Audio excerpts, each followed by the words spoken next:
Good morning friends. आप सभी लोग कैसे हैं? मैं भी बहुत बढ़िया हूं। साल बस खत्म होने को है और उस खत्म होते हुए साल में ये हमारी आपके साथ आखिरी मुलाकात है। अब जो मेरी क्लास आपको मिलेगी वो नए साल में मिलेगी, इसलिए पहले से ही आप सभी लोगों को नव वर्ष की हार्दिक शुभकामनाएं। नव वर्ष मंगलमय हो, आपके परिवार के लिए खुशियां लेके आए, आपके लिए सफलता लेके आए, ये ऐसी मेरी शुभकामनाएं हैं। चलिए, तो मैं के राहुल आप सभी लोगों का हार्दिक अभिनंदन करता हूं आपके अपने YouTube channel rice smart Hindi पे। तो केमिस्ट्री के इस सेशन में हम आज जो डिस्कस करेंगे वो हम देखते हैं क्या है, atomic structure, classification and bonding. ये तीन चैप्टर्स जो केमिस्ट्री के हैं उनसे संबंधित प्रश्नोत्तरी आज होगी और हम उसके पीछे के कॉन्सेप्ट को समझेंगे। ठीक है, तो फटाफट से हम स्टार्ट करते हैं अपना सेशन को। बस जैसा कि मैं हमेशा कहता हूं, सेशन को अपने दोस्तों, अपने प्रियजनों के साथ शेयर कर लीजिए, क्योंकि खुशियां और ज्ञान बांटने से बढ़ती है। ठीक है, चलिए, तो पहला हमारा है स्ट्रक्चर ऑफ एटम टॉपिक से संबंधित सवाल जवाब, जिसे हम परमाणु संरचना के नाम से जानते हैं। ठीक है, चलिए देखिए। तो पहला क्वेश्चन हमारा है कि परमाणु शब्द किसने दिया? Who coined the term atom? Atom यानी परमाणु शब्द, ये किसने दिया?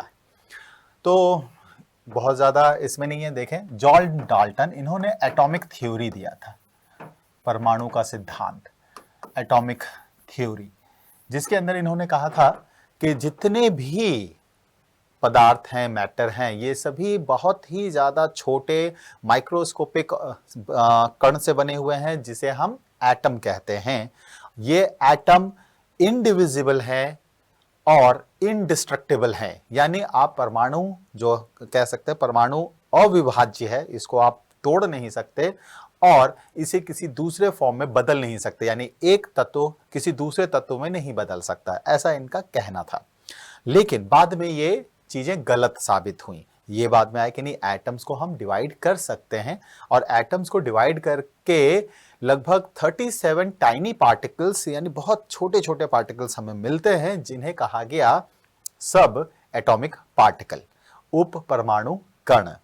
उन 37 सब एटॉमिक पार्टिकल्स में से 3 हमारे लिए बड़े ही महत्वपूर्ण हैं। कौन कौन से? Electron, proton and neutron.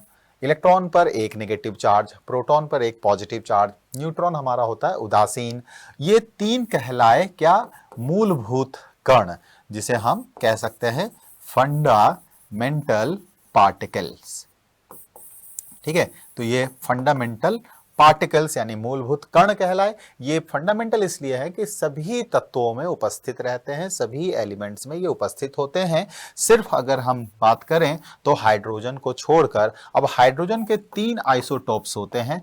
एक हमारा कहलाता है प्रोटियम। आइसोटोप्स मतलब होता है समस्थानिक, यानी ऐसे तत्व जिनका एटॉमिक नंबर, परमाणु संख्या सेम होता है लेकिन उसकी द्रव्यमान संख्या बदलती रहती है, तो वो समस्थानिक कहलाते हैं।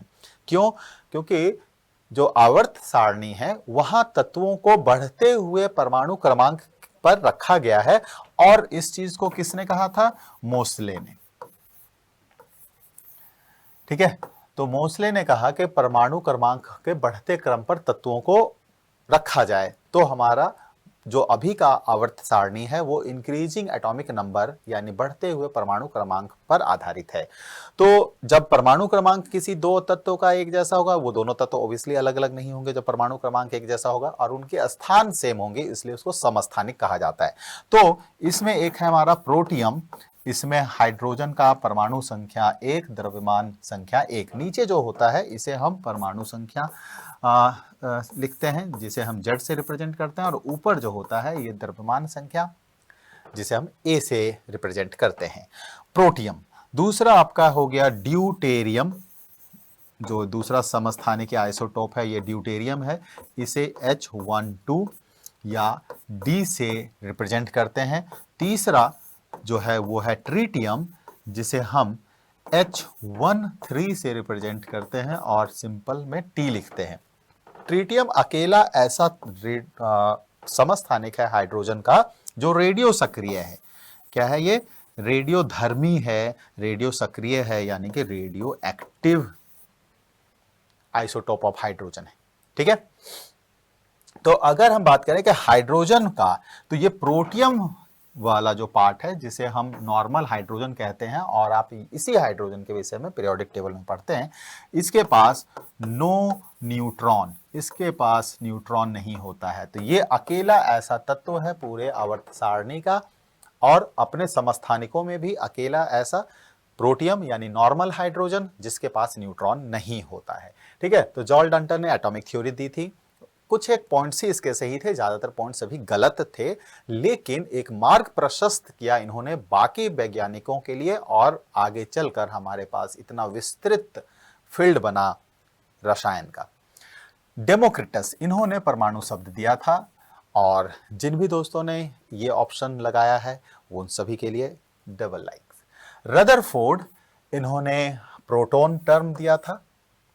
ठीक है, और साथ ही इन्होंने अल्फा स्कैटरिंग एक्सपेरिमेंट किया था। ठीक है, अल्फा स्कैटरिंग एक्सपेरिमेंट किया था, और इस एक्सपेरिमेंट से इन्होंने बताया था कि परमाणु यानी एटम के अंदर केंद्रक यानी न्यूक्लियस होता है। तो न्यूक्लियस या नाभिक की उपस्थिति जो है वो रदरफोर्ड के अल्फा स्कैटरिंग एक्सपेरिमेंट से पता चला था। एवोगैड्रो, इन्होंने अपना एवोगैड्रो लॉ दिया था, और एक Avogadro number 6.022 into 10 to the power 23 इतने या तो एटम्स या मॉलिक्यूल्स या आयंस हो सकते हैं। और दूसरी बात, एवोगैड्रो ने मॉलिक्यूल टर्म दिया था, मॉलिक्यूल यानी कि अणु, अणु टर्म ये एवोगैड्रो ने दिया था। तो इस क्वेश्चन का सही आंसर हमारा क्या बनता है? डेमोक्रिटस। ठीक है, जिन्होंने एटम टर्म क्वाइन किया था, यानी एटम टर्म इन्होंने दिया था। चलिए बढ़ते हैं अपने अगले सवाल की तरफ। परमाणु का पहला मॉडल किसके द्वारा दिया गया था? देखिए, मॉडल से क्या मतलब होता है? जब जॉन डाल्टन ने कहा था कि एटम्स को हम डिवाइड नहीं कर सकते, यानी परमाणु जो है अविभाज्य हैं, उन्हें विभाजित नहीं किया जा सकता, लेकिन आगे जाकर ये पता चला कि नहीं, एटम्स यानी परमाणु को हम डिवाइड कर सकते हैं, परमाणु विभाज्य है, और एक दो नहीं 37 ऑलमोस्ट 37 टाइनी पार्टिकल्स में विभाजित हैं, जिनमें से 3 महत्वपूर्ण हैं, इलेक्ट्रॉन, प्रोटॉन और न्यूट्रॉन। अभी हमने इसकी चर्चा की। तो अब बात ये निकल के आई कि ये जो मूलभूत कण हैं, फंडामेंटल पार्टिकल्स हैं, ये एटम में अरेंज कैसे हैं? ठीक है, उनकी अरेंजमेंट किस तरह की है, उस अरेंजमेंट को बताने के लिए जो प्रयास अलग अलग साइंटिस्ट ने किया, उसी को हम परमाणु मॉडल के नाम से जानते हैं। तो परमाणु मॉडल में हम क्या देखते हैं कि परमाणु के जो मूलभूत कण हैं, आधारभूत कण हैं, इलेक्ट्रॉन्स, प्रोटॉन्स और न्यूट्रॉन्स, इनकी किस तरह से एटम के अंदर जो है वो अरेंजमेंट है। ठीक है, तो पहला मॉडल किसने दिया? डाल्टन ने। तो हमने देखा डाल्टन ने मॉडल नहीं दिया था, उन्होंने थ्योरी दिया था, एटॉमिक थ्योरी। तो ये हमारा फिर सही आंसर नहीं होगा। जीपी थॉमसन ने, तो जीपी थॉमसन, चलो हम इसके विषय में थोड़ी सी चर्चा करेंगे, अभी रुकते हैं, लेकिन इन्होंने भी नहीं दिया था। रदरफोर्ड ने मॉडल दिया था, तो इनके मॉडल को नाभिकीय मॉडल कहा जाता है। ठीक है, तो नाभिकीय मॉडल यानी न्यूक्लियर मॉडल। ठीक है, तो नाभिकीय मॉडल इसलिए कहा गया क्योंकि रदरफोर्ड के अल्फा स्कैटरिंग एक्सपेरिमेंट से नाभिक की उपस्थिति का पता चला था। ठीक है, और नाभिक या न्यूक्लियस टर्म कह सकते हो, रदरफोर्ड ने न्यूक्लियस टर्म भी दिया कि रदरफोर्ड ने ही नाभिक और न्यूक्लियस की उपस्थिति की बात की थी। जे थॉमसन, इन्होंने इलेक्ट्रॉन के टर्म दिया था कि इलेक्ट्रॉन की खोज का श्रेय जो है वो जे थॉमसन को जाता है, प्रोटॉन रदरफोर्ड और न्यूट्रॉन जेम्स चैडविक। ठीक है, तो जे थॉमसन, और इन्होंने एक मॉडल दिया था जिसे हम थॉमसन मॉडल, और उसे ही हम रेजिन पुडिंग मॉडल या फिर इसे वाटरमेलन मॉडल या फिर सी आइसबर्ग मॉडल, इन सभी मॉडल के नाम से जानते हैं। तो इसका सही आंसर हमारा है जे थॉमसन। यही हमारा सबसे पहला और कह सकते हो बहुत सही नहीं था परमाणु मॉडल, क्योंकि जे थॉमसन के समय में सिर्फ इलेक्ट्रॉन एंड प्रोटॉन की ही खोज हुई थी, न्यूट्रॉन अभी तक उसकी खोज नहीं हुई थी। तो इनके मॉडल में सिर्फ इलेक्ट्रॉन और प्रोटॉन के किस तरह से व्यवस्था है उसकी बात की गई, न्यूट्रॉन की व्यवस्था की कोई बात नहीं थी, इसलिए इस मॉडल को हटा दिया गया। जीपी थॉमसन की बात करें तो जीपी थॉमसन इन्होंने कह सकते कि एक साइंटिस्ट थे, Louis de Broglie. Louis de Broglie, तो डी ब्रॉगली ने 1924 में बताया था डुअल नेचर ऑफ मैटर। क्या? डुअल नेचर ऑफ मैटर, या जिसे आप कह सकते हैं पदार्थ का दोहरा क्या गुण। ठीक है, तो लुइस डी ब्रॉगली 1924 इन्होंने डुअल नेचर ऑफ मैटर बताया था। इन्होंने कहा था कि मैटर के अंदर दो अलग अलग तरह के गुण देखने को मिलते हैं। कौन कौन सा? एक आपका वेव नेचर, दूसरा पार्टिकल नेचर। ठीक है, तो ये जो बात इन्होंने बताई थी इसका कोई सिर्फ सैद्धांतिक तौर पे बताया था, कोई इसका प्रैक्टिकल या एक्सपेरिमेंटल वेरिफिकेशन नहीं दिया था। तो डुअल नेचर होता है मैटर के अंदर, इस चीज को एक्सपेरिमेंटली वेरीफाई किया था जीपी थॉमसन जी ने।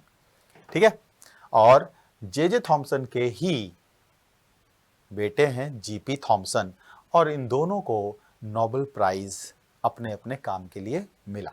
लेकिन नोबेल प्राइज केमिस्ट्री का नहीं मिला है, इन्हें जो नोबेल प्राइज मिला है वो फिजिक्स का यानी भौतिकी का नोबेल प्राइज मिला है। ठीक है, तो इन सभी के विषय में हमने विस्तृत तौर पे जानकारी ले ली। अगर इससे संबंधित किसी भी तरह का कोई सवाल आता है तो आप उसे कर पाएंगे, ऐसी मेरी आशा है। चलिए अगले सवाल की तरफ हम बढ़ रहे हैं।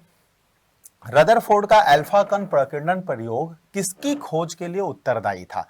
तो अभी हमने चर्चा कर ली कि ये रदरफोर्ड का इस एक्सपेरिमेंट से एटम के अंदर न्यूक्लियस या परमाणु के अंदर नाभिक होते हैं, इस चीज की पता हमें चली थी। ठीक है, न्यूट्रॉन का खोज जेम्स चैडविक का, इलेक्ट्रॉन के खोज का जे थॉमसन का, प्रोटॉन नाम दिया रदरफोर्ड ने, और गोल्डस्टीन का भी मेन काम है। गोल्डस्टीन ने ही इसको देखा था, बट वो सिर्फ हाइड्रोजन के लिए इन्होंने कहा था, बट प्रोटॉन नाम बेसिकली जो दिया रदरफोर्ड ने दिया। अब देखें जरा इनके अल्फा कण प्रकीर्णन प्रयोग को, यानी अल्फा स्कैटरिंग एक्सपेरिमेंट को, अल्फा पार्टिकल स्कैटरिंग एक्सपेरिमेंट को, तो ये alpha particle scattering experiment gold foil के ऊपर किया गया था। गोल्ड का सिंबल क्या होता है? AU। तो ये समझ लो कि गोल्ड का एक एटम है और इन्होंने इसके ऊपर अल्फा कण का बम्बार्डमेंट करवाया, यानी इस पे अल्फा रे डाला। अल्फा रे भी कह सकते हैं, अल्फा पार्टिकल भी कह सकते हैं। अल्फा रे का केमिकल नेचर देखा जाए तो ये हीलियम आयन से बना होता है। आयन कहा तो ऑब्वियस सी बात है, जब आयन है तो उस पर आवेश होगा, चार्ज होगा, तो इस पे +2 चार्ज है। तो इसका मतलब हम ये भी कह सकते हैं जो अल्फा रे है उस पे +2 चार्ज होता है। और अल्फा रे के मास की बात करें तो इसका मास 4 AMU या सिंपली 4U कह सकते हैं। क्यों 4 है? क्योंकि भाई हीलियम का मास 4 होता है और हीलियम से ही अल्फा बना हुआ है, तो इसलिए अल्फा पार्टिकल का भी मास 4U होगा। तो इन्होंने ये एक्सपेरिमेंट करा था और इस एक्सपेरिमेंट पर इस तरह की चीजें निकल के आई थी। तो इन्होंने देखा था कि ज्यादातर जो अल्फा रे है ये स्ट्रेट जा रही है।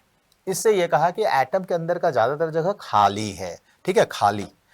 कुछ रेज जो हैं अपने पाथ, जैसे इसको जाना चाहिए था इस रास्ते से, तो यहां इस एंगल से ये डेविएट हो गया।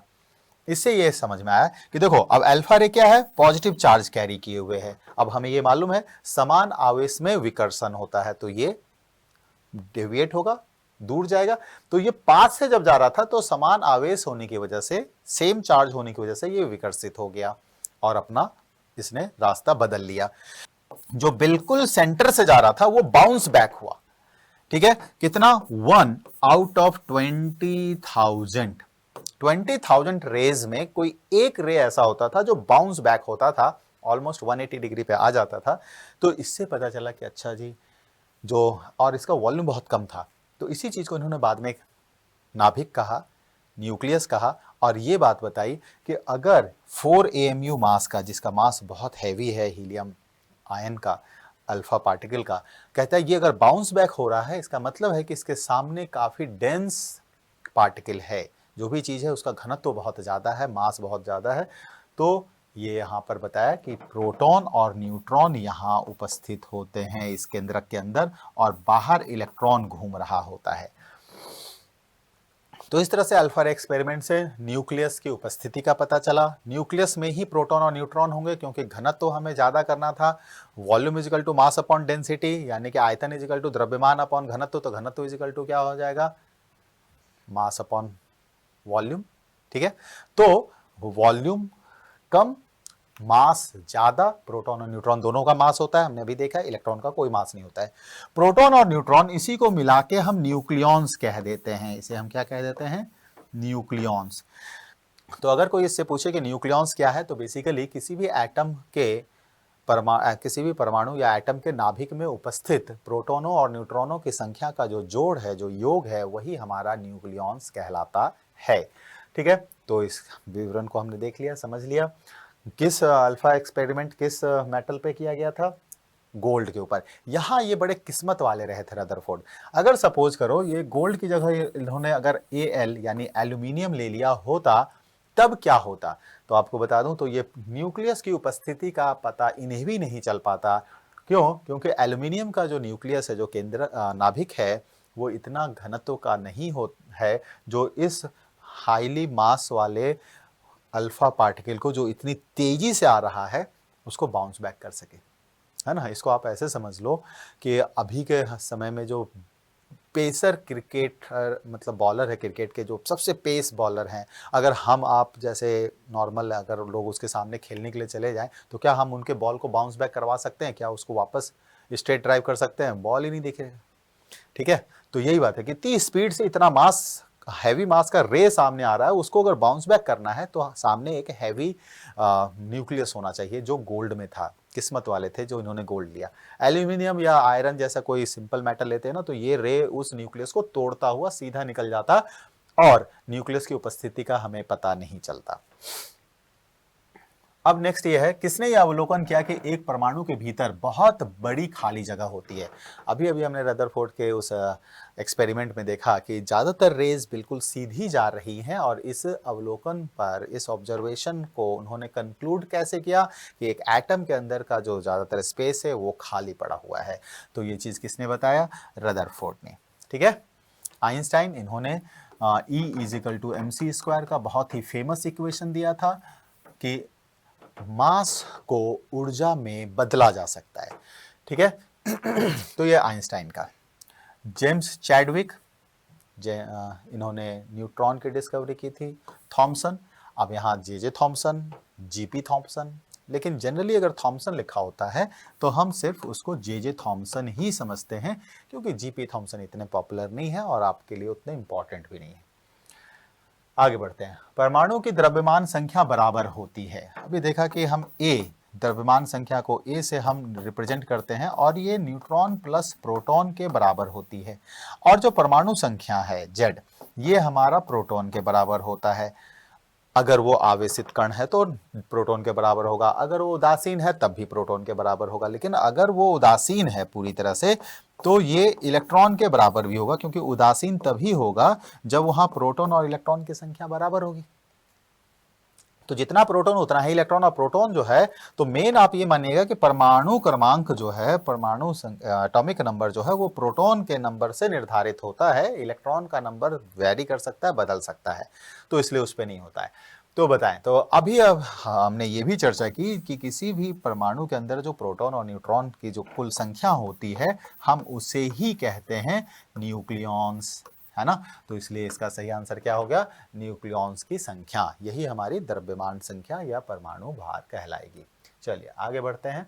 अब अगला जो हमारा टॉपिक इसमें शुरू होने जा रहा है वो क्लासिफिकेशन ऑफ एलिमेंट्स यानी तत्वों के वर्गीकरण से है, और इसी के अंदर एक दो क्वेश्चन अगर केमिकल बॉन्डिंग का होगा तो उसमें ही डिस्कशन हमारी हो जाएगी।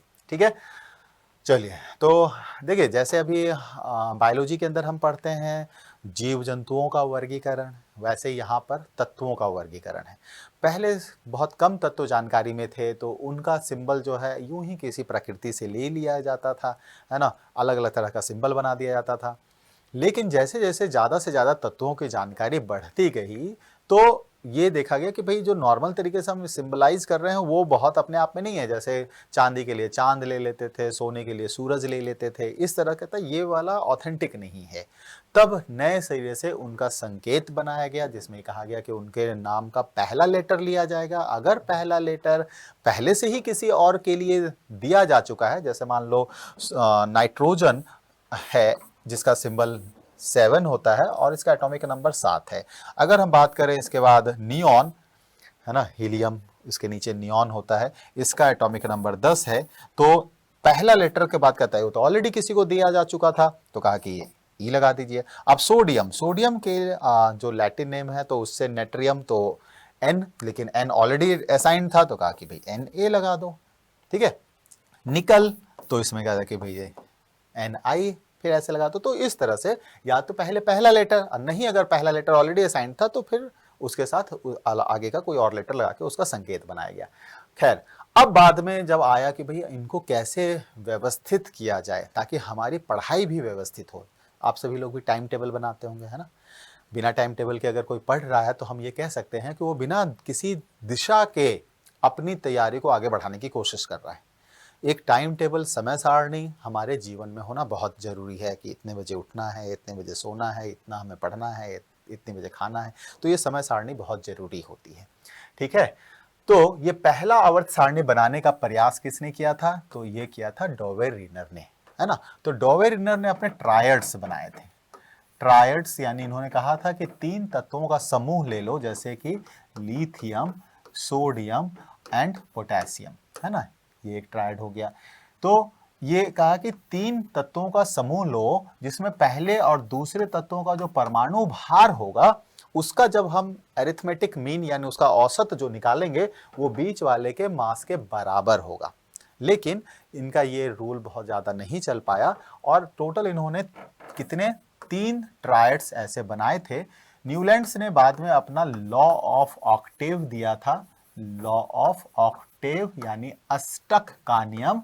और इन्होंने ये कहा कि जिस तरह से सुर में 7 सरगम होते हैं, मतलब ठीक है 7 सुर होते हैं सरगम में, सा रे गा मा पा धा नी, फिर सा, तो सा से शुरू होता है, 7 के बाद जो 8वां सुर है वो पहले सुर के बराबर होता है। तो उसी आधार पर इन्होंने कहा कि अगर हम पीरियोडिक टेबल में तत्वों को उसके बढ़ते परमाणु क्रमांक के आधार पर सजाएंगे तो 7 के बाद जो 8वां तत्व होगा वो पहले वाले के साथ रिजेम्बलेंस शो करेगा, यानी सिमिलरिटी, यानी उसमें समानता होगी। अच्छा, एक सवाल यहाँ उठता होगा कि सर न्यूलैंड ये भारत का तो था नहीं, तो ये सारे गामा पादा निसा वाला सुर तो इसको नहीं आता होगा। तो आप लोगों में से बहुतों ने शायद परदेश मूवी देखी होगी, शाहरुख खान, महिमा चौधरी, अमरीश पुरी, है ना, ये दुनिया एक दुल्हन और दुल्हन के माथे की बिंदिया, ये मेरा इंडिया। तो ये गाना उसका बड़ा पॉपुलर गाना है। तो उसमें आपने ना एक गाने के अंदर ये आया है जो हिंदी के भी सुर बोले जाते हैं और फॉरेनर सुर बच्चे बोलते हैं, डो रे मी फा सो ला टी, ठीक है। तो इनका वो था, तो डो रे मी फा सो ला टी फिर डो, तो 1 2 3 4 5 6 7, डो रे मी फा सो ला टी डो। तो यहाँ पर तो देखो ये भी बड़ा आश्चर्यजनक बात है, आप किसी भी देश की बात कर लें उनके सरगम में जो सुरों की संख्या है वो 7 ही है, ठीक है। 8वां सुर किसी भी देश के सरगम में नहीं है जहां तक मेरी जानकारी है, ठीक है। तो न्यूलैंड से ये थे लोथर मेयर, इन्होंने वॉल्यूम के बेसिस पर अरेंज करने की कोशिश की थी 1869 में। मेंडलीव ने भी अपना पीरियोडिक टेबल दिया था 1869 में ही, दोनों का एक ही साल आया था, लेकिन मेंडलीव का ज़्यादा बेहतर था इसलिए इसको ज़्यादा नाम मिला, प्रसिद्धि मिली। लोथर मेयर साहब उतने प्रसिद्ध नहीं हुए, ठीक है। ओके, न्यूलैंड्स के समय में अगर हम बात करें तो टोटल 63 एलिमेंट्स की जानकारी थी, बहुत ज़्यादा एलिमेंट्स की जानकारी नहीं थी। आगे बढ़ते हैं। आवर्त सारणी के एक ही समूह में तत्वों में समान होता है। आवर्त सारणी का एक ही, जैसे ये हम बनाते हैं, अगर हम मॉडर्न पीरियोडिक टेबल की बात करें तो ये हमारा इस तरह से है, ठीक है।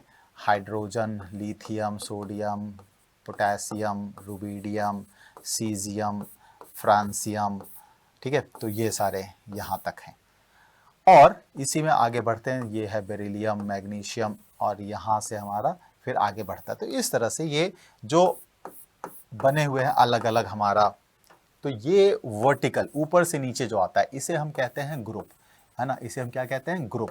और आधुनिक आवर्त सारणी में, मॉडर्न पीरियोडिक टेबल यानी आधुनिक आवर्त सारणी में हमारे पास कुल 18 इस तरह के ग्रुप हैं। और जो ये हॉरिजेंटली लाइन ये होते हैं, है ना, इस तरह से ये हॉरिजेंटल लाइंस भी बनाए गए थे, इन्हें कहा जाता है पीरियड्स यानी आवर्त, ठीक है। पीरियड्स, इन्हें कहा गया पीरियड्स। और ये 7 पीरियड हैं हमारे आधुनिक आवर्त सारणी में, ठीक है। कुल 118 एलिमेंट अभी जानकारी में है, जिसमें से बहुत सारे एलिमेंट जो हैं वो मैन मेड हैं, इंसानों के द्वारा कृत्रिम तरीके से बनाया गया है।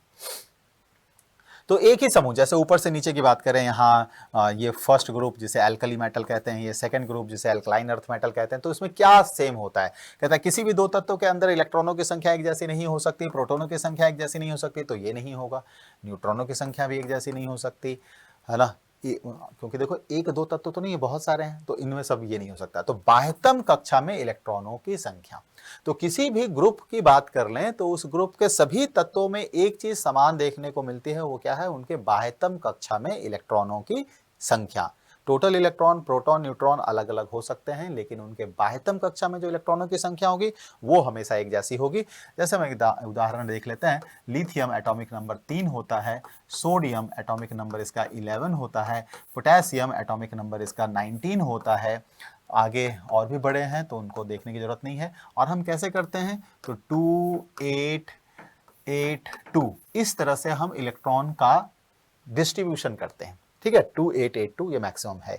जहां ये K के अंदर जाता है, ये L के अंदर जाता है, ये M के अंदर जाता है, ये N के अंदर जाएगा, ठीक है।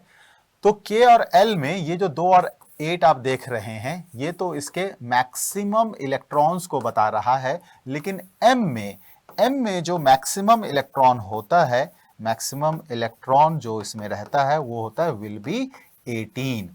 लेकिन यहाँ 8 हम दिखा रहे हैं क्योंकि इलेक्ट्रॉनिक विन्यास में थोड़ा सा एक अपवाद जैसा भी होता है। तो ये 18 बनता है, कब बनता है? जब ये 2 भर गया ना, अब इसके बाद जो बनेगा वो हमारा इसमें आएगा, तो 18 8 से बढ़ के 18 होगा, ठीक है। तो ये हमें ध्यान में रखना है। तो यहां अगर हम करें 3 है तो पहले के कक्षा में हमने 2 रख दिया, अब 1 बच रहा है तो हम 1 रखेंगे। अब यहां देखो 11 है, पहले कक्षा में 2 दे दिया, दूसरी कक्षा में 8 रखने हैं। अब हमारे पास बच कितने रहे इलेक्ट्रॉन? 9, तो 8 हम दे सकते हैं, तो इसलिए 8 रख दिया। अब बाह्यतम कक्षा में कितने चले गए? 1। भाई 8 रख सकते हैं, मैक्सिमम 18 रख सकते हैं, लेकिन उतना हो तो हमारे पास देने के लिए। अब अगर हम इसकी बात करें तो इसमें 2 है, 8 है, फिर 8 है और बाह्यतम कक्षा में 1 आ गया। तो इस उदाहरण में आप देख रहे हैं कि सभी के बाह्यतम कक्षा में इलेक्ट्रॉनों की संख्या सेम रह रही है। बहुत सुंदर, ठीक है। चलिए आगे बढ़ते हैं। 4 परमाणुकता वाला तत्व है। कौन सा तत्व इसमें है? जिसमें जब वो प्रकृति में जो एग्जिस्ट करता है, नेचुरल एग्जिस्टेंस जो उसकी होती है, उसमें उसके 4 एटम आपस में कंबाइन करके रखते हैं। जैसे बात करो, देखो सोडियम का हम Na लिखते हैं, मैग्नीशियम का Mg लिखते हैं, आयरन का हम Fe लिखते हैं, गोल्ड का हम Au लिखते हैं। किसी भी धातु या मेटल की बात करें, उसका जो सिंबल, इवन रासायनिक अभिक्रिया की बात हम करें, रासायनिक, देखो सिंबल तो सबका सिंगल एटम से ही होता है, लेकिन रासायनिक अभिक्रिया में जब हम उसको सिंबलिक तौर पे दिखाते हैं तब भी हम Na Mg इस तरह से दिखाते हैं। हम कभी Na2 नहीं लिखते, Mg2 या Mg3 नहीं लिखते, ठीक है, क्योंकि ये सिंगल परमाणु वाले तत्व हैं, एकल परमाणु वाले हैं, ठीक है।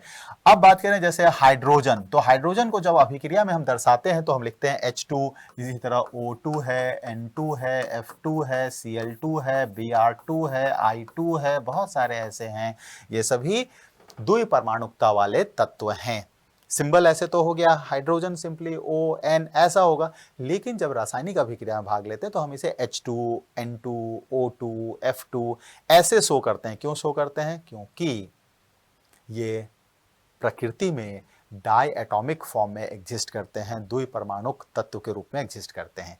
इसी तरह अगर हम बात करें ओजोन की, तो ओजोन में ऑक्सीजन के 3 एटम आपस में कंबाइन किए तो ये त्रिक परमाणु वाला तत्व, मतलब कंपाउंड कह सकते हो, ये तो कंपाउंड ही हो गया जब 2 से ज्यादा एटम मिल जाते हैं। इसी तरह अगर हम बात करें तो फास्फोरस में 4 होता है, सल्फर की बात करें तो सल्फर गंधक, उसमें 8 एटम आपस में कंबाइन किए हुए रहते हैं जब वो प्रकृति में एग्जिस्ट करता है, तो S8 के रूप में, P4 के रूप में। तो सही आंसर हमारा क्या हो गया? फास्फोरस। नाइट्रोजन का आपने देख लिया, क्लोरीन का भी देख लिया, गंधक का यानी सल्फर का भी आपने परमाणुकता देख ली। बढ़ते अगले सवाल की तरफ। क्या है? किस वर्ग के तत्व क्षार धातु कहलाते हैं? तो देखिए, ये यही बनाता हूं मैं, ये हमारा जो है पीरियोडिक टेबल होता है, जिसमें ये हमारा ग्रुप 1 है, ये ग्रुप 2 है। ओके,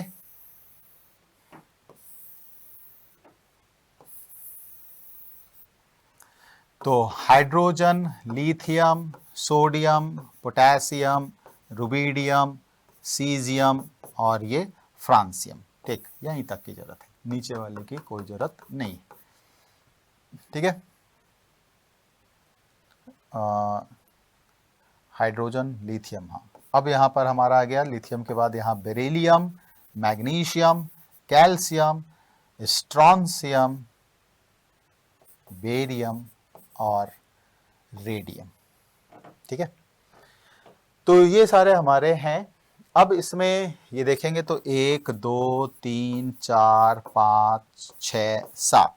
ठीक है, तो ये हमारा 7 क्षैतिज लाइनें हैं जिसको हम पीरियड यानी आवर्त कहते हैं, और इस तरह से 18 जो होता है वर्टिकल लाइंस होती हैं जिनको हम ग्रुप या समूह वर्ग कहते हैं। तो इसमें इसकी बात कर रहा है, तो हाइड्रोजन को हटा दीजिए, बाकियों को हम क्या कहते हैं? तो ग्रुप 1 वाले को हम क्षार धातु के नाम से जानते हैं, यानी कि एल्कली मेटल्स कहते हैं। ग्रुप 2 की बात करें तो इसे हम एल्कलाइन अर्थ मेटल कहते हैं, यानी क्षारकीय मृदा धातु एल्कलाइन अर्थ मेटल के नाम से जाना जाता है, क्योंकि ये सभी धरती में होते हैं।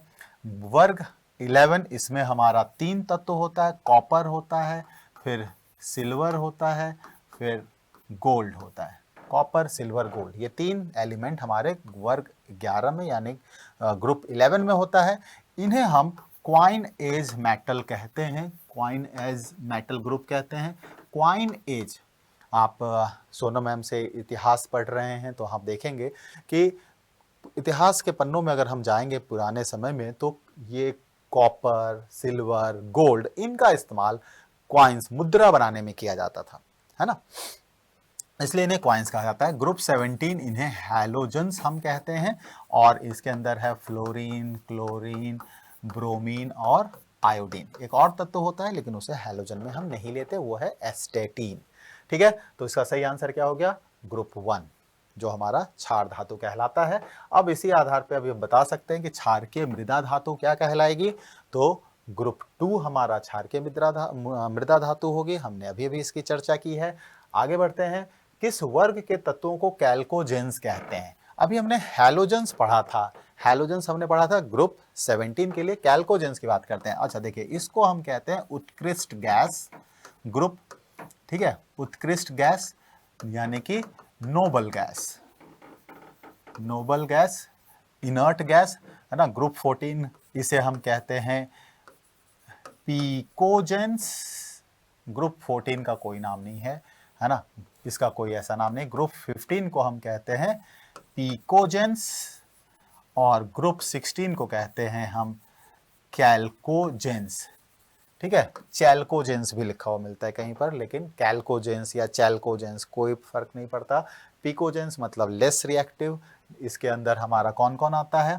नाइट्रोजन है, फास्फोरस है, आर्सेनिक है, एंटीमनी है और बिस्मथ है। ठीक है, नाना पाटेकर, ऐश्वर्या, सब बीमार। कैल्कोजेंस की बात करें, ऑक्सीजन है, सल्फर है, सेलेनियम है, टेलुरियम है और पोलोनियम है, उससे टेपो। ठीक है, तो ये सब इसके शॉर्टकट हैं। और नोबल गैसेज में हमारे हैं helium, neon, argon, krypton, xenon और रेडॉन, ये नोबल गैसेज हैं। जिसमें से यहां बात करूं, पोलोनियम रेडियो एक्टिव है, रेडॉन रेडियो एक्टिव है। ओके, तो सही आंसर इसका कैल्कोजेंस, तो सही आंसर क्या हो गया हमारा डी। ठीक है ना, ग्रुप 16 ये हमारा कैल्कोजेंस कहलाता है। आगे बढ़े, आवर्त में आगे बढ़ने पर परमाणु त्रिज्या, यानी अगर हम लेफ्ट टू राइट जाते हैं तो एटम का साइज क्या होगा। त्रिज्या या रेडियस की बात करें तो जैसे देखो, ये हमारा न्यूक्लियस है, पहला सेल, दूसरा सेल, तीसरा, चौथा, पांचवा, तो जैसे जैसे हम लेफ्ट टू राइट मतलब रेडियस जैसे जैसे सेल ऐड होते जाएंगे हमारा साइज बढ़ता जाएगा। लेकिन क्या होता है, लेफ्ट टू राइट जाते हैं ना तो सेल नहीं बढ़ता। जैसे हम बात करें लिथियम की, लिथियम में 1 सेल होता है, सोडियम में 2 सेल होता है, पोटेशियम में 3 सेल होता है। तो लिथियम से बड़ा सोडियम, सोडियम से बड़ा पोटेशियम, इसी तरह से ऊपर से नीचे आते हैं तो एटम का साइज बढ़ेगा, उसका एटॉमिक रेडियस इंक्रीज होगा। लेकिन लेफ्ट टू राइट जाते हैं ना तो क्या होता है, सेल नहीं ऐड होते, जो ऑर्बिट्स हैं, जो कक्षा है वो नहीं बढ़ते, लेकिन इलेक्ट्रॉन प्रोटॉन बढ़ते हैं, तो उनमें आकर्षण बल बढ़ता है, इसलिए वो सिकुड़ने लगते हैं, तो थोड़ा साइज में छोटा हो जाता है। तो जब हम आवर्त में आगे बढ़ते हैं तो परमाणु त्रिज्या क्या हो जाती है, घटती है। तो अब यह ध्यान में रखिएगा कि अगर ये इधर से इधर जाके डिक्रीज हो रहा है तो ऊपर से नीचे इंक्रीज होगा। किसी भी प्रॉपर्टी की बात कर लें, अगर वो एक तरफ डिक्रीज हो रहा है तो दूसरी तरफ इंक्रीज होगा, ये सत्य है। आगे बढ़ते हैं, वर्ग में नीचे जाने पर धात्विक गुण सामान्यतः क्या होगा, घटेगा, बढ़ेगा, भविष्यवाणी नहीं कर सकते, या इनमें से कोई भी नहीं होगा। तो धात्विक गुण यानी मेटालिक कैरेक्टर, तो मेटालिक कैरेक्टर की बात करें तो metallic character left to right decrease होती है और डाउन द ग्रुप इंक्रीज होती है। क्योंकि मेटालिक कैरेक्टर मतलब ऐसे तत्व जिनमें इलेक्ट्रॉन छोड़ने की क्षमता हो, लॉस ऑफ इलेक्ट्रॉन बहुत आसानी से कर सकता हो।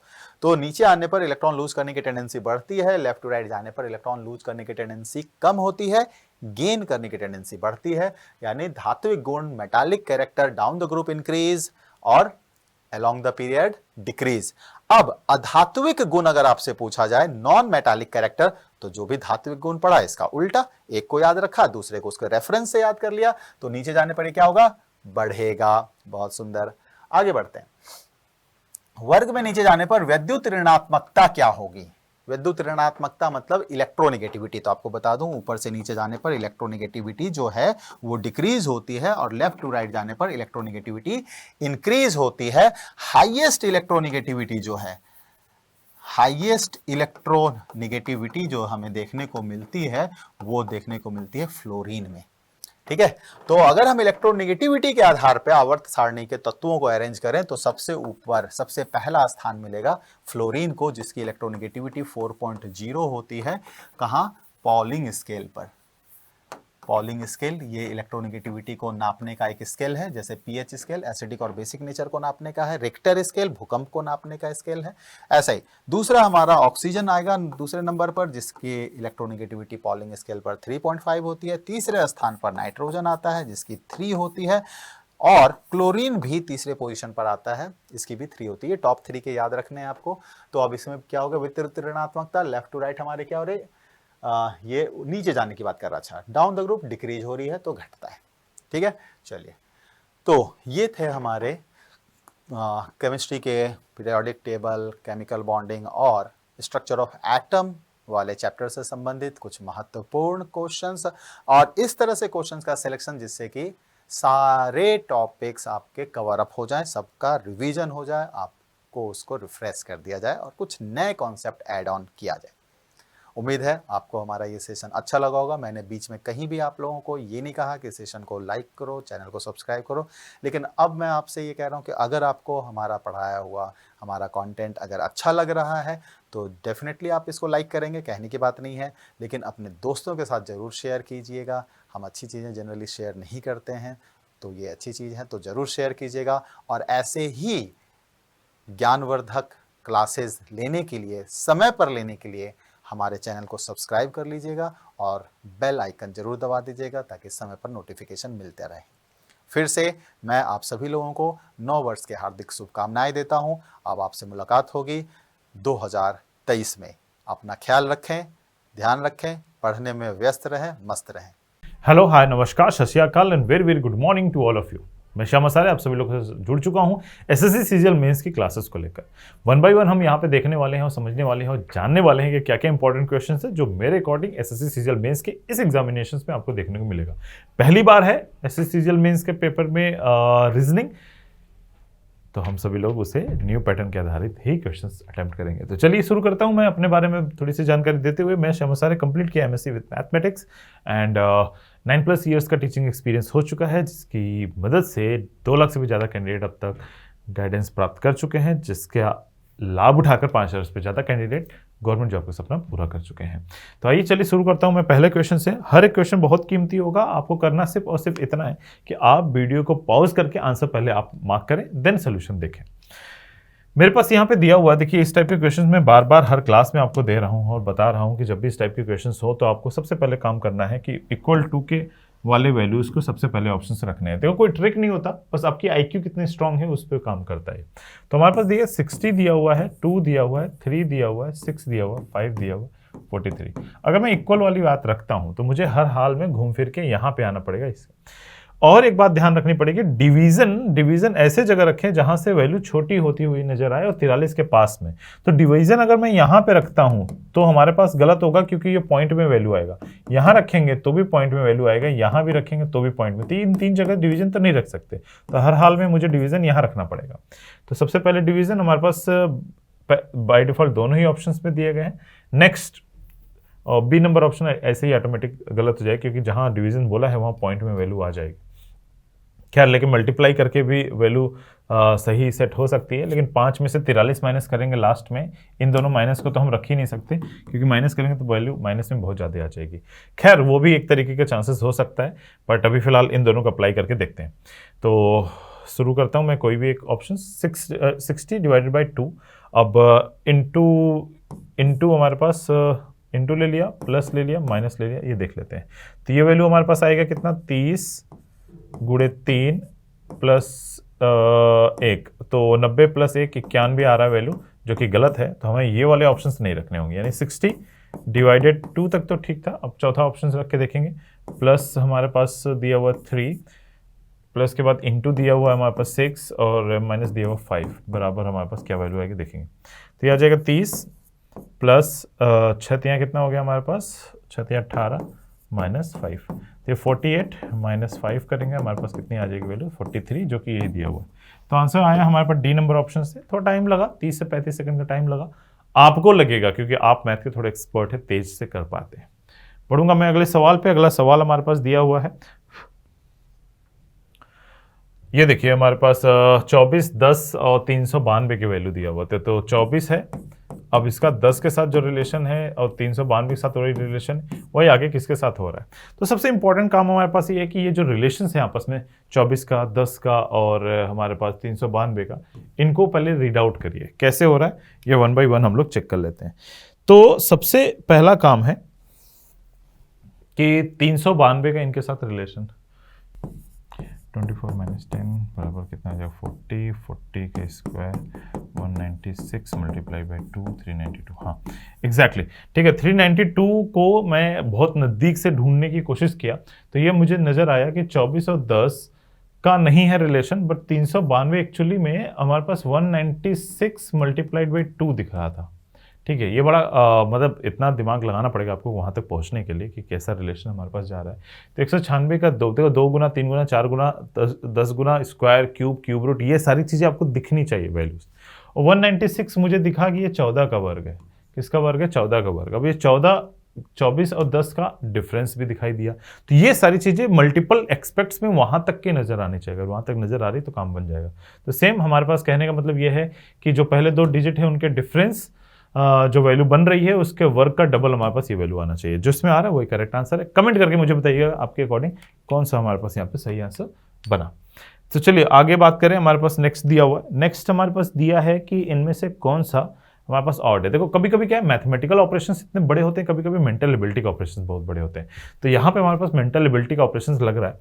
तो देखिए हम बात करें तो 12 का इसका हमारे पास तो 12 3 36, तो 12 के डिविजिबल है 432 की नहीं।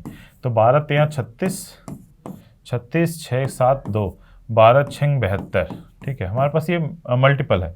फिर 13 का 506, 13 हम यहाँ पे ले लेते हैं, 8 दूना के 16 और 8 चौका 32, ये भी मल्टीपल है, ये भी मल्टीपल, ये भी मल्टीपल, 7 दूना 14, यही मल्टीपल नहीं है, इसलिए B number option will be the correct answer. B is definitely correct answer. ये एसएससी सीजीएल का बड़ा फिक्स पैटर्न है कि एक क्वेश्चन आपका मैथमेटिकल ऑपरेशन में ऐसा दे देता है कि जो आपको टेढ़ा क्वेश्चन आ जाएगा।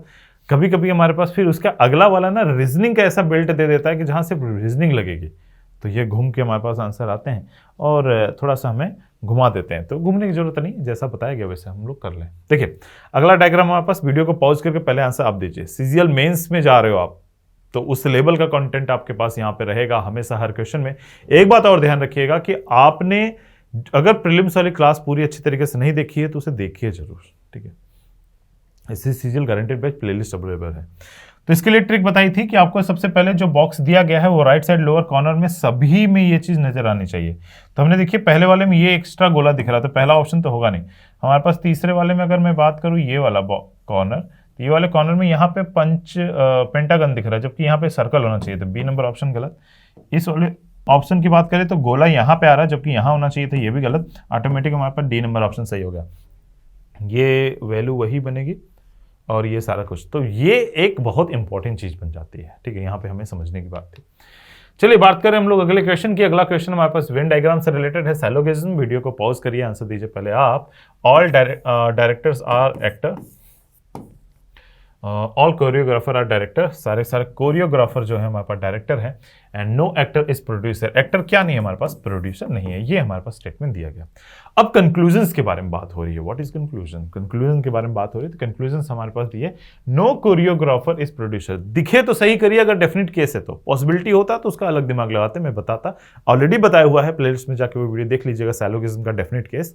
तो यहाँ पे दिखेगा तो सही करना है, कोरियोग्राफर प्रोड्यूसर नहीं है ऐसा पूछा। देखिए नो का रिलेशन इन सभी के साथ है, तो जाहिर सी बात सबसे दुश्मनी है तो इनसे भी दुश्मनी होगी, तो जाहिर सी बात है पहला सही। दूसरे के बारे में बात करें, सम एक्टर आर कोरियोग्राफर, एक्टर का कुछ हिस्सा कोरियोग्राफर, ऑल है तो सम होगा, दिख रहा है तो सही हो गया तीसरा। No director is producer, producer किसी के साथ भी रिलेशन नहीं कर रहा है, तो ऑल फॉलोज ए नंबर ऑप्शन। अगर आपका भी आंसर ए नंबर ऑप्शन है तो सेशन को लाइक कर सकते हैं और शेयर करके अपने दोस्तों को बता सकते हैं कि यस एसएससी सीजीएल मेंस का जो कंटेंट है वो यहाँ पे दिखाई दे रहा है हमें। जरा हमारे पास अगला सवाल, हमें कुछ शब्द दिए गए हैं, आपको ये बताना है कि इनका आपस में क्या रिलेशन होगा, क्या रिलेशन होगा। चलिए देखिए हमारे पास क्या, म्यूजिशियन फीमेल्स। तो एक तरीका मैंने आप लोगों को बताया था, आप सबसे पहले ये काम करिए कि पहले दो शब्दों का आपस में रिलेशन देखिए। म्यूजिशियन कभी भी हमारे पास फीमेल होता है क्या, होता है तो कितना, थोड़ा, पूरा या कोई नहीं, तीन ही शब्द है हमारे पास। कौन कौन से, सम, ऑल या नो, यानी या तो कोई नहीं होगा या तो पूरे होंगे या तो कोई नहीं होगा, थोड़े होंगे। तो म्यूजिशियन थोड़े फीमेल होते हैं, सारे होते हैं, तो हमारे दिमाग में आता है तो थोड़े म्यूजिशियन हमारे पास क्या होते हैं, म्यूजिशियन थोड़े थोड़े हमारे पास क्या होते हैं, फीमेल होते हैं। और फीमेल भी थोड़ी थोड़ी होती है, दोनों तरफ से चेक करिएगा, एक तरफ से नहीं, ठीक है। तो ये हमारे पास रिलेशन बन गया सम का रिलेशन। अब हमारे पास डॉटर्स, क्या डॉटर्स म्यूजिशियन होती हैं, ये बारे में हमें सोचना होगा भाई, म्यूजिशियन होती है कि नहीं होती है। और डॉटर्स का क्या, तो हमने देखा कि डॉटर्स म्यूजिशियन थोड़ी थोड़ी होती है, बहुत सारे डॉटर्स ऐसे होंगे ना जो म्यूजिशियन होंगे और कुछ म्यूजिशियन हमारे पास ऐसे होंगे डॉटर्स होंगे। क्या डॉटर का लेकिन फीमेल के साथ भी रिलेशन ढूंढना पड़ेगा। तो हमेशा ध्यान रखिए जितनी भी आज तक डॉटर्स हुई हैं, जितनी भी बेटियां हुई हैं वो सब फीमेल है, ठीक है। वो फिल्मी डायलॉग छोड़ दीजिए, इमोशनल डायलॉग छोड़ दीजिए कि तू ही मेरा बेटा है, तू ही मेरी बेटी, ठीक है। जो बोलते नहीं है अपनी बेटी को बोलते तू मेरा बेटा है, वो ये बोलते ही आप कंपीट कर ले जाते हो। लॉजिकली सोचिए, उसे वहीं पे आप डिमोटिवेट कर दिया कि तुम जो हो मुझे नहीं पसंद है, मुझे वो पसंद है जो अब मैं तुम्हें ढूंढने की कोशिश कर रहा हूं, ठीक है। चांद सा चेहरा, ये लॉजिकली इनकरेक्ट है, ठीक है। चांद सा रौनक चेहरा वाला जो लाइन बोलते हो आप, एक्चुअली मैं तुम्हें नहीं पसंद कर रहा हूं, तुम्हारे अंदर मैं वो ढूंढने की कोशिश कर रहा हूं जो मुझे पसंद है। तो यहाँ पे उसकी बुराई हो रही है, यहाँ इसकी बेइज्जती हो रही है इनडायरेक्टली, ठीक है। सामने सामने बोल दिया तू मेरा बेटा है, क्यों है भैया, तू मेरी बेटी है, दैट इज प्राउडली कहो ना, ज़्यादा इंपॉर्टेंट है। खैर आगे बढ़ते हैं, हमारे पास अगला क्वेश्चन के बारे में बात करें। अगला क्वेश्चन हमारे पास ये दिया हुआ, इमोशनल ज़्यादा नहीं होने का, आ जाओ इस क्वेश्चन को देखने का। ये क्वेश्चन में आपको डायग्राम में ढूंढना है कि कहाँ है। तो जब भी ये टेढ़ी लाइनों वाला हिसाब किताब ना, रोटेशन की अनुमति जब नहीं दिया, तो ये दो लाइनें हमारे पास पैरेलल, किसी में भी ये टेढ़ी लाइन नहीं दी है, कहीं पे भी हमारे पास ये पैरेलल लाइन नहीं दिया, और दोनों हमारे पास ऊपर नीचे नहीं है, दूर दूर है। तो ये तीन ऑप्शन तो हमारे पास एलिमिनेट हो गए, बी नंबर ऑप्शन ऑटोमेटिक होगा। एसएससी सीजीएल मेंस में एलिमिनेशंस बहुत बड़ा रोल अदा करने वाला है, इस बात का ध्यान रखिएगा। एसएससी सीजीएल मेंस 2022-23 में ऑप्शंस जितने ज्यादा एलिमिनेट कर पाएंगे, आपके उतने ही ज्यादा स्कोर करने के चांसेस बढ़ जाएंगे। ये बात मेरी गांठ बांध के अपने पास रख लीजिए और ये आपको एग्जामिनेशन में देखने को मिलेगा ही मिलेगा। चलिए बढ़ता हूं मैं अगले क्वेश्चन पे। अगला क्वेश्चन हमारे पास ये दिया हुआ 17 का 293 के साथ है, फिर आगे किसके साथ होगा, 21 का 445 के साथ कैसे रिलेट करेगा। देखो ये मैथमेटिकल ऑपरेशन है, ठीक है, मैथमेटिकल ऑपरेशन से। देखिए 17 का स्क्वायर हम बात करें तो 17 का स्क्वायर 289 होता है, उसमें 4 और ऐड कर दे तो 293 आ जाता है। 21 का स्क्वायर 441 होता है, उसमें कितना ऐड किया हमने, 4 और ऐड किया 445 हो गया। तो किसका स्क्वायर 484 होता है, तो हमें पता है 22 का स्क्वायर हमारा कितना होता है 484, जिसमें 4 जोड़ेंगे तो हमारे पास क्या आएगा 488। देखो मैथ भी मेरा बड़ा सही होने लगा है क्योंकि मैं लगातार सुमित सर की और हंसराज सर की स्पेशली क्लासेस देखता हूं और उन लोगों ने इतनी तेजी के साथ क्वेश्चन करने का तरीका बताया ना, जो कि औसम है। चलिए बढ़ता हूं मैं अगले क्वेश्चन पे। अगला क्वेश्चन हमारे पास क्या दिया हुआ है उसके बारे में हम थोड़ी सी आइडिया लगाएंगे और जानने की कोशिश करेंगे कि क्या है। हाँ, dice there are 2 type of dices. एक हमारे पास ओपन डाइस टाइप के क्वेश्चंस बनेंगे और एक हमारे ये क्लोज डाइस का। तो इसमें कॉमन फैक्टर्स का रूल चलता है। इसमें वो बेसिक मैंने एसएससी सीजीएल के गारंटेड बैच के प्रीलिम्स सेक्शन में जो 26 सितंबर से चला था और हमारे पास दिसंबर तक खत्म हुआ था, तो उनके जाके क्लासेस आप देख लीजिएगा, उसमें पूरा डिटेल बताया गया है। अब यहाँ पे बात करूं तो हमारे पास देखिए किसके अपोजिट पूछा है, यू के अपोजिट। तो यू के अपोजिट पूछा है तो यू को ढूंढ लेना है कि यू है कहाँ। अब इसके मेंबर्स कहाँ कॉमन है ये ढूंढ लीजिए। तो हमने देखा, देखो 9 यहाँ है, 9 यहाँ, इसके अकॉर्डिंग भी ढूंढ लेते हैं। तो 9 के राइट में यू है, तो 9 के राइट में क्या है, E will be the correct answer, sorry E will be correct answer, जो कि ऑप्शन नंबर सी में है। या फिर आप इसको कॉमन ढूंढ लेते हैं आई से। तो आई के लेफ्ट में यू है, आई के लेफ्ट में हमारे पास ई है। तो ये मैं तरीका चूज कर रहा हूं क्वेश्चन सॉल्व करने का, तो जाहिर सी बात है मैंने कहीं समझाया होगा, तो मैंने अभी आपको बताया एसएससी सीजीएल गारंटेड बैच में आपको डिटेल में एक्सप्लेन किया हुआ है, ठीक है। चलिए हम लोग बढ़ते हैं अगले क्वेश्चन पे। अगला क्वेश्चन हमारे पास ये रहा। अब इस क्वेश्चन में नंबर सीरीज दिया हुआ, पहले नोट कर लेता हूँ। 4 है, 11 है, 31 है, 65 है, 193 है और क्वेश्चन मार्क दिया हुआ है। तो आपको ये पता करना है कि इस सीरीज में कैसे कैसे रिलेशन हमारे पास हो रहे हैं। अब देखिए अचानक से नंबर बढ़ रहे हैं तो जाहिर सी बात है हम थोड़ा सा मल्टीपल में जाना पड़ेगा, क्योंकि अब डिफरेंसेस वाला होगा नहीं, क्योंकि बहुत बड़ी डिफरेंस है, 65 से 193, 31 से ये बहुत। तो अगर मैं 4 का 2 गुना करता हूँ, 4 दूनी 8 प्लस 3 डबल प्लस 3 हो रहा है। चलिए आगे, इंटू 3 माइनस 2, ये सीक्वेंस मिल गया, बहुत मजेदार। तो ये जो सीक्वेंस मिल जाता है तो हमें बड़ा मजा मिलता है। इससे हम लोग DDN वाला हम लोगों ने एक कॉन्सेप्ट सीखा हुआ है, वो कॉन्सेप्ट मैंने नंबर सीरीज के वीडियो में दिया हुआ है, तो वो जाके आप वहाँ पे भी देखिएगा। क्योंकि अभी हम धड़ाधड़ क्वेश्चंस लेके आए हैं, तो जाहिर सी बात है अब मैं एक एक का ना टॉपिक पे पूरा डिटेल जाऊंगा तो बहुत लंबा समय लगेगा। मैं रेफरेंस जरूर दे रहा हूँ ताकि वहाँ जाके आप सीख जरूर लीजिए, इसमें आपका फायदा है। इस पर्टिकुलर क्वेश्चन का सोल्यूशन तो यहाँ मिल ही जाएगा, ठीक है। तो सिर्फ सोल्यूशन ओरिएंटेड मत रहिए, आप कॉन्सेप्ट सीख लीजिए, mental ability, logical reasoning, mind develop करिए, इंटेलिजेंसी डेवलप करिए। फिलहाल डबल प्लस 3 है, यहाँ 3 गुना माइनस 2 है, तो आगे भी देखिए डबल प्लस 3 नजर आना चाहिए। तो 31 दूना हो गया हमारे पास 62, 3 65, यस ठीक है। अब ये हमारे पास 3 गुना माइनस 2 होना चाहिए, तो 3 5 15 माइनस 2 आएगा 3, तो 3 6 18 19, ठीक है। तो जाहिर सी बात है आगे हमारे पास इंटू 2 प्लस 3 आना चाहिए, इंटू 2 प्लस 3। तो 193 का डबल करिए प्लस 3, 2 3 6 3 9 हो गया, 2 9 18, 1 और 2 1 2 1 3, 389 will be the correct answer. 389 हमारे पास ऑप्शन है, सी नंबर ऑप्शन। बहुत ही बढ़िया, उम्दा प्रदर्शन। बढ़ेंगे हम लोग अगले वाले क्वेश्चन के लिए। अगला वाला क्वेश्चन हमारे पास क्या दिया हुआ, ये हमें इन्हें डिक्शनरी ऑर्डर में अरेंज करना है, अंग्रेजी शब्दकोश में कैसे दिखाई देंगे। तो आपको इसका ट्रिक पता है कि पहले लेटर से स्टार्ट करें, जो छोटा है वो पहले आएगा डिक्शनरी में, वो जो बाद में आता है बड़ा और छोटा मतलब उनकी अपने इंग्लिश अल्फाबेट में पोजीशन। जैसे ए छोटा माना जाता है क्योंकि सबसे पहले उसकी पोजीशन वैल्यू एक नंबर, ठीक है। ऐसे Z 26 हो गया, बड़ा मान लूँगा मैं, सबसे लास्ट में आता है उससे बड़ा, ठीक है। तो पहला लेटर सभी में कॉमन है तो उसे एलिमिनेट कर दिए। सेकंड लेटर पे जाइए, हमारे पास छोटा कौन है, ए और ए, तो इन तीनों को एलिमिनेट किया, इन्हीं तीनों में से कोई एक पढ़ ले होगा।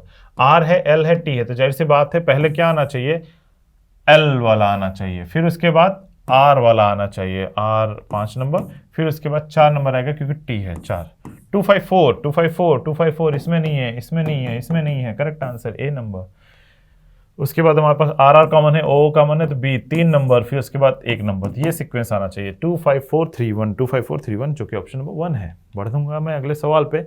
अगला सवाल हमारे पास देखिए, वर्च्यू का कोड दिया हुआ 201, आपको ट्रेजेडी का कोड दिया हुआ 218, तो आपको बताना है प्रोफेन का कोड क्या होगा। ये आपके लिए होमवर्क होगा, जल्दी कमेंट कर दीजिएगा इसका आंसर, ये होमवर्क। अभी 1-2 और क्वेश्चन देंगे हमें, क्योंकि एक सिंपल सा लॉजिक इसमें काम करेगा, क्लिक कर गया तो आप आंसर दे पाएंगे। बढ़ता हूं मैं अगले सवाल पे। अगला सवाल हमारे पास दिया हुआ है कि किसी प्रकार से सम्मिलित है, एक हमारे पास सम्मिलित नहीं है। देखिए, एडवांस बेनिफिट से होता है, ग्रोथ बेनिफिट से होता है, हेडवे बेनिफिट से होता है, और ये हमारे पास लॉस से है। ठीक है, डिट्रॉइट का मतलब हमारे पास क्या होता है कि ये हमारे पास लॉस से रिलेटेड दिया हुआ है, दैट्स वाई ये हमारे पास क्या हो जाएगा, अलग हो जाएगा। ठीक है, बाकी सारे रिलेट कर रहे हैं, बट ये रिलेट नहीं कर रहा। ठीक है, ये 6 से है, मतलब लॉस से है, मतलब खराब हो जाता है ना, उससे रिलेटेड हमारे पास आ रहा है, दैट्स वाई ये आउट हो जाएगा। चलिए, हाँ, ये हमसे पूछ रहा है कि इसमें सीक्वेंस में आगे क्या होगा। तो देखो सिंपल सी बात है, वीडियो को पॉज करके पहले आप आंसर देंगे। ठीक है, सी बी ए जेड, पीछे क्या होगा, वाई से स्टार्ट होना चाहिए, तो वाई हमारे पास इसमें नहीं है, इसमें नहीं है। फिर उसके बाद M N O P Q R S, एक मिसिंग जा रहा है, टी यू, वाई के बाद यू चाहिए, वाई के बाद यू इसमें नहीं है, इसमें होगा C number option will be the correct answer. चलिए अगला क्वेश्चन। अगला क्वेश्चन हमारे पास किसके से रिलेटेड दिया हुआ है, क्या बोलते हैं इसे, चिजिल बोलते हैं, क्या बोलते हैं इसको, जो भी बोलते हैं इसको, आप प्रोनाउंसिएशन देख लीजिए, इसको छेनी बोलते हैं एक्चुअली। जो होता है ना वो खट करके हमारे पास छेनी से जो मूर्ति बनाई जाती है, मूर्ति में एक हथौड़ा होता है और दूसरी जो आगे पतली से होती है उसे छेनी बोलते हैं। और अनविल भी हमारे पास एक बहुत इंपॉर्टेंट शब्द है, उसका मतलब अगर आपको पता है तो आप आंसर बता देंगे कि ये एक्चुअली ब्लैक स्मिथ का काम आता है। हर एक वह एक ऐसा इक्विपमेंट जिस पे रख के ना वो चीज़ें ठोकता है, बनाता है, और हमारे पास जूते वगैरह भी सिलाई करते हैं। आपने पॉलिश कराई है जूते? आज भी मैं फेंके हुए पैसे नहीं उठाता। अमिताभ बच्चन के एक मूवी, कोई तो मूवी थी, आप कमेंट करके बताइए वो मूवी कौन सी थी जिसमें ये डायलॉग बड़ा फेमस है, आज भी मैं फेंके हुए पैसे नहीं उठाता। बैठा रहता है और वो आता है, शूज़ पॉलिश करते हैं, एक छोटा सा लोहे का जैसा होता है। अच्छा, मैंने उसकी इमेज लाई थी, वो इमेज है क्या हमारे पास? Yes, this one. ठीक है, तो ये कौन यूज़ करता है? हमारा क्वेश्चन क्या था, सीजल स्कल्पचर हमारे पास मूर्तिकार यूज़ करता है, एनविल कौन यूज़ करता है? तो हमारे पास करेक्ट आंसर रहेगा ब्लैक स्मिथ। ठीक है, तो ये आप देख लीजिएगा। और रेजिडेंस का ओम के साथ रिलेशन क्या है भाई, जल्दी बताओ, कमेंट करो जल्दी। तो रेजिडेंस का ओम के साथ रिलेशन है, दैट इज वो उसका क्या है, यूनिट है। तो ऐसा इनमें से कौन सा है जो यूनिट मैच कर रहा है? एमपी रेजिडेंस का ओम है, ना कि ओम रेजिडेंस का। तो ये उल्टा दिया, अगर ये पलट देता तो ये सही आंसर होता। डेंसिटी का जूल आई थिंक नहीं है, से ये न्यूटन होता है। एंगल का radian is correct answer. Force का वॉट नहीं होता, फोर्स का न्यूटन होता है। ठीक, तो चलिए एक और क्वेश्चन करते हैं, उसके बाद होमवर्क पे चलेंगे हम लोग। ये देखिए, ये हमारे पास क्या दिया हुआ, एक सीक्वेंस है हमारे पास 1 2 3 4 दिया हुआ था, फिर 1 2 4 दिया हुआ, 1 2 6 दिया हुआ है, फिर 1 ही गायब है, 2। ये आप नंबर्स पे अगर जाने पे बिलीव नहीं कर पा रहे तो आप लेटर्स पे जाएं, तो लेटर्स पे आप देखेंगे ऑटोमेटिक काम बन जाएगा। MNOP दिया हुआ है, ठीक है। फिर ये नीचे आया थोड़ा सा, अब N से स्टार्ट होगा, NPO दिया हुआ है हमारे पास, इन दोनों को आपस में पलट लिया, फिर आगे इन दोनों को ले आया PO, फिर NM। तो इस तरीके से सीक्वेंस गया। देखो एक साथ ही साथ ये एक बार नीचे, थोड़ा और नीचे, फिर उसके बाद ऊपर, फिर नीचे, फिर बीच में आ जाएंगे। तो बीच में सारे ऑप्शंस दिए हुए, एक बार MN है, फिर NM है, फिर PO है, फिर OP है, फिर MN है, तो NM आना चाहिए, जस्ट इसका रिवर्स ऑर्डर। ठीक है, पहले N फिर M, तो NM इन्हीं दोनों ऑप्शन में है, इसमें MN दिया हुआ है, ये गलत हो जाएगा। फिर OP है, PO है, फिर आगे आ जाएगा OP, PO है, फिर OP है, फिर OP है, तो PO होना चाहिए, PO हमारे पास आना चाहिए। तो PO इसमें भी है, इसमें भी है, इसमें नहीं है। ठीक है, अब उसके बाद लेटर बीच वाले उठा लीजिए, बीच वाले लेटर उठा लेंगे तो ऑटोमेटिक आपका काम बन जाएगा और आपका जो सही जवाब आएगा वो आ जाएगा, दैट इज सीक्वेंस में फर्स्ट नंबर ऑप्शन। ठीक है, चेक कर लीजिएगा, आपका बस सिर्फ वैसी A और 6 से रिलेशन हमारे पास बनेगा, कुछ भी नहीं। बढ़ता हूं मैं नेक्स्ट क्वेश्चन पे। नेक्स्ट क्वेश्चन इस त्रिभुजों की संख्या यहाँ पे काउंट करनी है, दैट्स वेरी ग्रेट, अच्छा क्वेश्चन है। जल्दी से आप लोग वीडियो को पॉज करिए और आंसर बताइए, मैं भी इसे रख देता हूँ और हम देखने की कोशिश करेंगे कि कैसे कैसे हमारे पास आएगा। चलो थोड़ी देर के लिए हम लोग देखते हैं डायग्राम बारी बारी। राइट साइड में ये 3 देख रहे हो, एक डायग्राम हमारे पास अगर ये है तो 1 है, ये है तो 1 2 करेंगे तो टोटल 3 आएगा। कैसे होता है इसका मैंने बेसिक वीडियो बहुत दिया है। फिगर काउंटिंग स्पेस देके, ट्रेंगल स्पेस देके श्याम सर सर्च कर लीजिए, ऐसे भी आप मिल जाएगा, या फिर प्लेलिस्ट में जाके आप देख लीजिए जहां मैंने ये बताई है। तो क्या करना है बच्चे, तो हमारे पास ये देखिए ये वाला डायग्राम, इसी को टेढ़ा कर दिया गया। तो इधर कितने बनेगा 3, इधर भी बनेगा 3, टोटल कितने हो गए 6 हमारे पास दिख रहा है।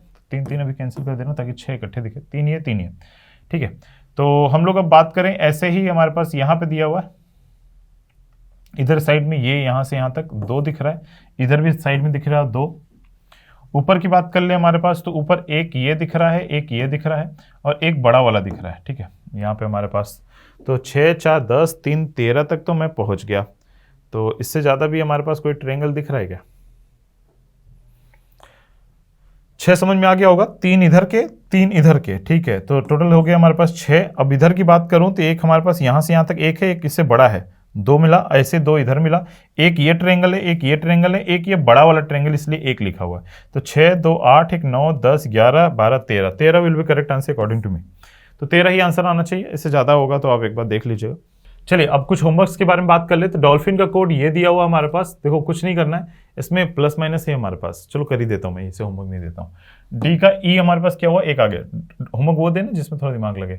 ओ का पी 1 आ गया, यानी +1 गया, फिर +1 गया, फिर उसके बाद एम का हमारे पास क्या है, एल के बाद एम, फिर +1। पहले 3 मेंबर +1 है, फिर पी एट इट इज है, पी सेम है, उसके बाद -1 -1 -1 दिख रहा है।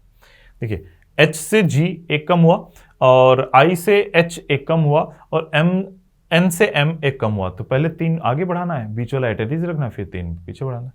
इसको सॉल्व करिए। अगर हम लोग बात करें कॉर्डिकल का, तो 3 हटा दे, D बीच में रहना चाहिए, तो D हमारे पास इसमें नहीं है। फिर उसके बाद 1 बढ़ा दो, C के बाद D आएगा, D इसमें है, इसमें नहीं है।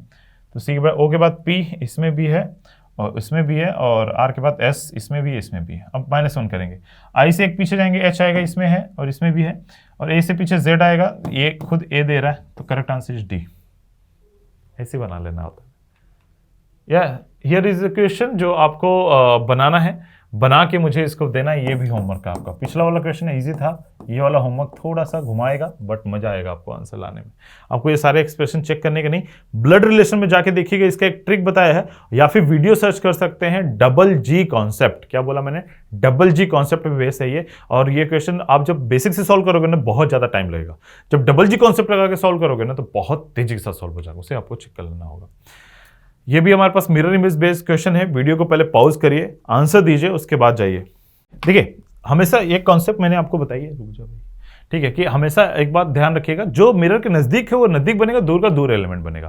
तो सबसे नजदीक कौन है, पी। ये अगर हमारे पास मिरर है तो सबसे नजदीक है क्यू, क्यू का उल्टा वर्जन मिलना चाहिए।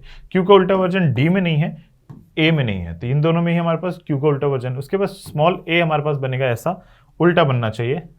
सॉरी मैंने सीधा बना दिया।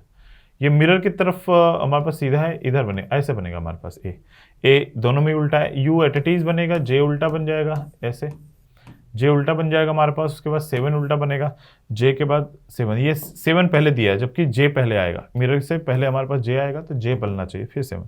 तो C number will be the correct answer. तो आपने देखा ये कुछ बेहतरीन क्वेश्चंस के सेट और बेहतरीन क्वेश्चंस हम लोगों ने अटेम्प्ट किया और जानने की कोशिश करी SSC CGL mains new pattern में आने वाला है रीजनिंग, तो वो कैसा दिखने वाला है। तो थैंक यू वेरी मच। मिलूंगा मैं आपसे अगले सेशन में।